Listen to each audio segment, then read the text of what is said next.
Another steal and deflection by Paul George.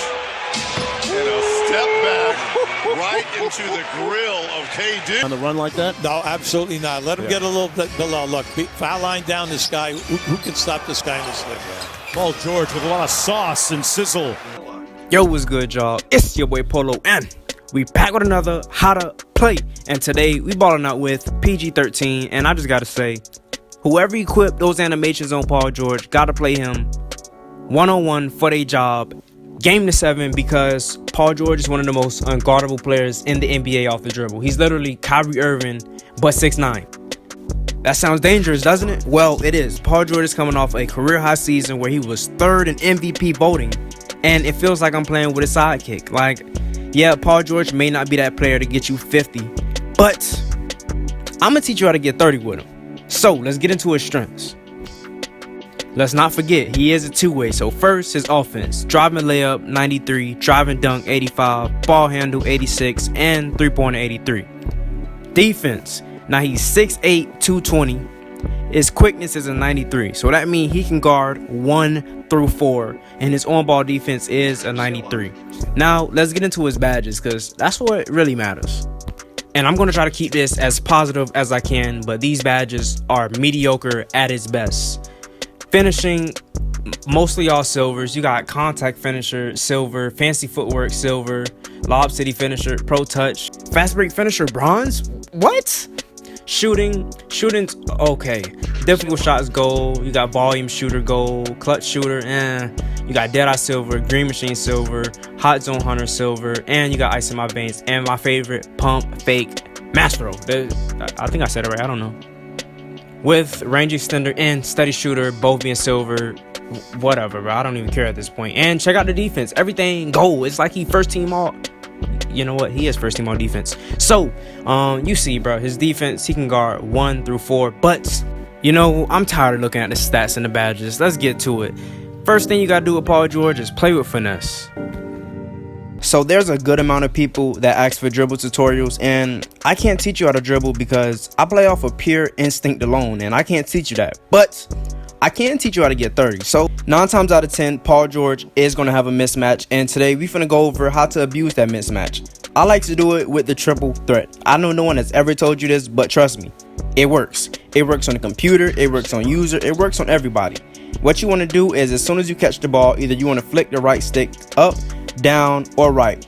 Down, it gives you a pump fake animation. Up and right, it gives you a jab step animation. And the way you're going to score for this is by simply looking at the defender's body language. If you hit him with that jab step and he back up, he wants you to shoot.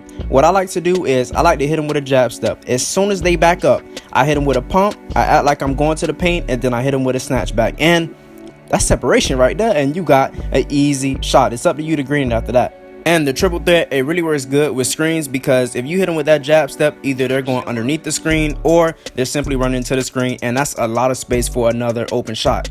My favorite move with the jab steps is basically I'm flicking up on the right stick, and then I'm doing a snatch back, which is right trigger and down, and I'm basically just doing a little jab, snatching back, and I do that whenever I have someone that's smaller or that's really not a good on-ball defender, and I can simply pull and my dead eye light up every single time. That's a green every time. At this point, you should have around 15 points, but it's time to turn up, man. We're going for 30, maybe 40. This play right here, this is a money play. It's called Quick 4 STS Flare, and this is great versus off ball. It's great versus on ball. It's great versus everything. It's going to give you an open shot every single time. And what you want to do is you want to press L1, R1, go to Paul George, and then Quick 4 STS Flare. So if you happen to break down the play, if you don't go through the screen right, then 9 times out of 10 you're not going to get an open 3-point shot. But the good thing about this play is it's a second part to it. So if you're not open for the 3-pointer, that center, he's going to come with a screen, and now it's up to you to either hit a mid-range or go to the paint and maybe get a foul. So if you're having problems shooting with Paul George like I did, what I had to do was I had to take my time, take a dribble, maybe step in. And the reason why I say that is because Paul George has catch and shoot on bronze. Anything on bronze is trash. So you want to take that dribble to make that catch and shoot go away, and then you can get into its other badges and simply have a better chance to make the shot because you have better badges too. You feel me? So those were some easy ways to take over the game with Paul George, but I ain't done yet. We going for 50. Next, you gotta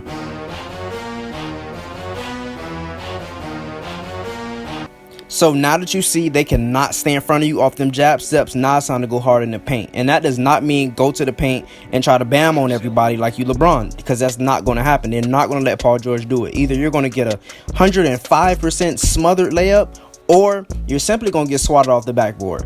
So what you got to do is you got to keep playing with finesse. When you go to the paint, either you want to double tap square or you want to tap square. Double tap square, that simply just throws your body into the defender, and that's an easy way to get fouls. Or you can simply tap square, get the pro up animation. Once that person jumps up in the air, that's when you want to go up. 9 times out of 10 you're going to get the foul, and it's a good chance of it being an and one. Now you're going to get a lot of your points from the fast break, because don't forget, you have a great defensive team, not only because of Kawhi Leonard and Paul George. They have other pieces around them, but I'm going to teach you how to get steals specifically with Paul George. Since the team is so good defensively, you don't really have to guard on ball. I guard on ball because that's how I play. But you don't have to guard on ball. You could be off ball because you can really bait up with Paul George. Don't forget, he's 6'8" with a long wingspan. So when you're baiting, what you want to do is you want to simply make that person think a player is wide open. Once they think their player is wide open, they're going to throw that pass, and it's up to you to time square perfectly. So since you have so many good defensive pieces on your team, you really do not have to play on ball. But if you want to take that challenge and guard the best player, what you got to know is the person that's dribbling the ball, they're going to the open spot on the court. The open spot on the court is wherever their teammates aren't at, or they're simply going baseline. And when you're playing defense, don't reach, just stay in front of him. You want to beat him to wherever he's going. You know where he's going. He's either going baseline or he's going away from his teammates. And you want to pay attention to that time, because cherry picking is a skill. You have to do it at the very last second. As soon as you get that contest, it's time to take off. You're not supposed to be nowhere close. So now you get the fact, yo, if I would have missed it, bro, could you imagine if I did a putback dunk? Hey, but leave a like, share it up, spam that subscribe, and stay blessed. It's your boy Polo. I'm out.